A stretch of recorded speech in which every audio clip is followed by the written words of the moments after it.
Давайте еще раз познакомимся. Я Роман Леонидов, архитектор. Мой собеседник сегодня Елизавета Фонская. Лиза Фонская, да.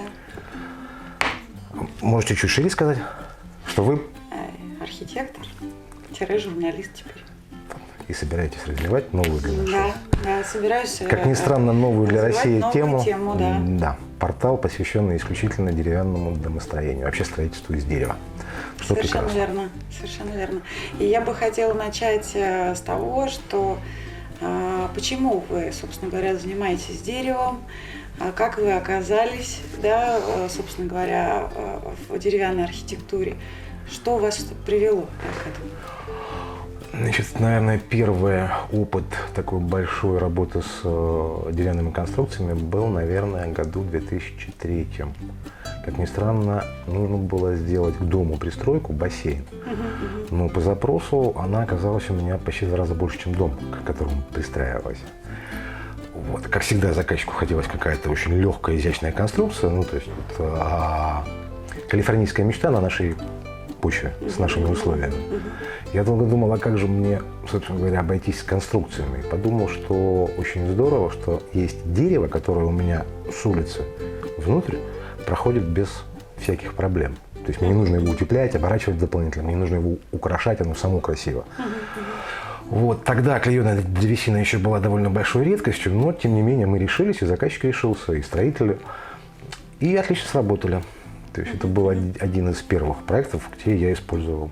А что за завод у вас участвовал в этом? Тогда это был, по-моему, мы познакомились с лесмаркетом, если не ошибаюсь. Это был не завод.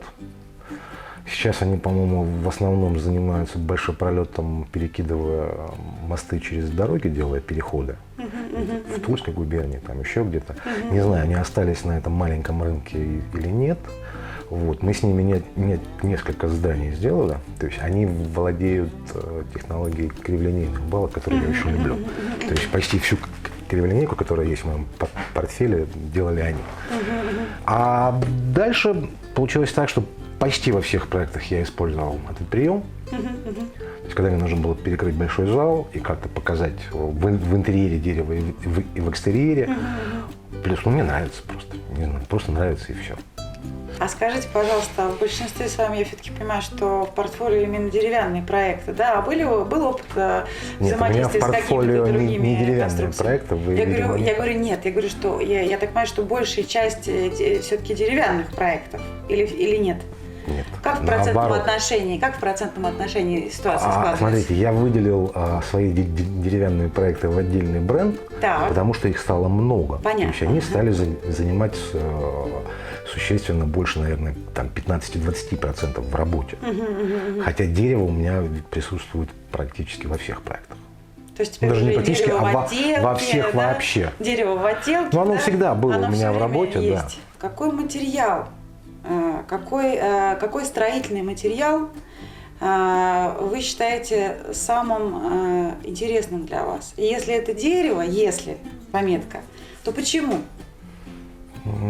Я бы не ставил так вопрос, потому что я не завязан только на дереве.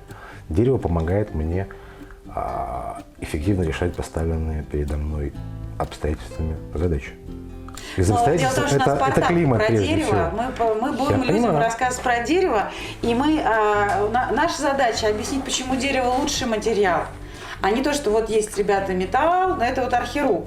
Они там дают архитектуру во всех возможных типов, размеров, видов, материалов и так далее. Да, здесь история про дерево. Для простого обывателя, да, это всегда ассоциация с чем-то теплым, домашним, уютным.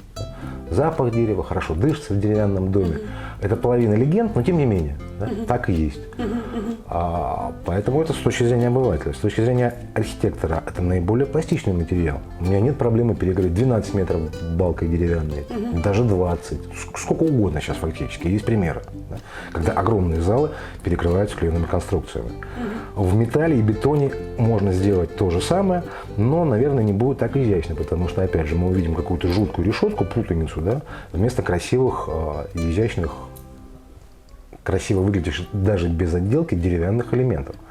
Все. Так вот, как ни странно, преимущество именно для потребителя дерева Их на самом деле не так много. Они есть, они значимые, но их не так много. Первое – это скорость возведения конструкции. Это явно больше, чем, вернее, гораздо быстрее, чем обычные технологии. В кирпиче, в бетоне, в чем угодно. Дальше, при определенном умении и ловкости рук архитектора, мы фактически можем не заморачиваться с внешней и внутренней отделкой. Вы поставили дом, вы можете на него поселиться. Конечно. То есть цикл строительства в 2-3 раза короче, чем у традиционных технологий. Все, это самый огромный плюс. Плюс, о которых я говорил, это ощущение тепла и то, что это материал живой. Да, это живой материал, и все, что связано у нас с деревом, видимо, идет из самого-самого детства раннего. Да? Мы по ним лазаем, мы что-то вытачиваем. Ну, то есть любой человек связан с деревом, если он не вырос в пустыне либо на Северном полюсе. Да, согласна. Вот. От этого никуда не денешься. Ну, вот это просто Эта связь, прекрасно. она есть, она живая. Да. Я тоже живу в деревянном доме. Ну, Вот, основной момент. это еще и самый дешевый способ строительства. Дерево. Да. Да, это еще и самый дешевый способ строительства. А я вышел на деревянные конструкции по одной простой причине. Я собирался строить дом выходного дня, с ним с нечастыми наездами, но при этом мне очень хотелось, чтобы у меня наконец появился туалет, да, не на дворе, а внутри. Ну, плюс кухонька, да, плюс душик. И дальше начинается проблема. А вот зимой я уехал на месяц. Я оставляю дом замерзать. То есть вот как? Да. Сперва я так и думал, что я буду его бросать. И он будет замерзать. Да.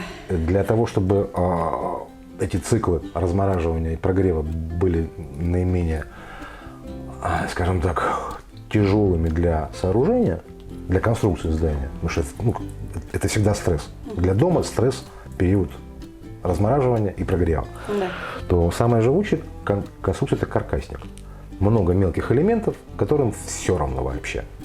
Сколько ты их будешь охлаждать или прогревать, вот абсолютно все равно. Каждая доска волокно в другом направлении, ему все равно. Плюс утеплитель, у меня это все нагревается за 3 секунды. Вот. Но потом стал вопрос, а как же мне все-таки греться-то? Как мне не размораживать санузел и всю систему водоснабжения и отопления? И пришлось, решать проблему того, как это все-таки греть. Соответственно, дом должен был быть максимально эффективным с точки зрения теплопередачи. Опять же, каркасник. Более теплый. Систему придумать невозможно. Дом фактически состоит из утеплителя. Все. Вот, собственно говоря, решение. А отделка изнутри, снаружи, изнутри, понятно, это выбор для меня был небольшой. На рынке есть имитация бруса. Я ее покупаю, ставлю и, собственно говоря, могу начинать жить. То есть не требует отделки. То же самое там деревянные полы. Бросили доску, помазали маслом, начинаем жить.